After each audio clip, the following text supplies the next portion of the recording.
Welcome back, mini mathematicians. In part 1, we learned how to subtract two-digit numbers in two ways. Today, in part 2, we will solve some new examples together.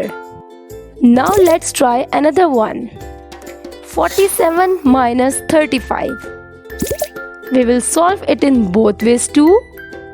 First in horizontal form, 47 minus 35. Then write it in vertical form under tens and ones.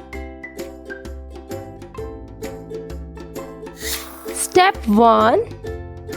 Subtract ones. 7 minus 5. Very good, equals to 2. Now what is step 2? Well done. Subtract tens.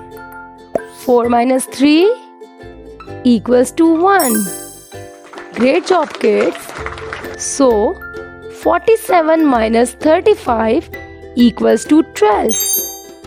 Now it's your turn, little mathematicians. 69 minus 35 equals to.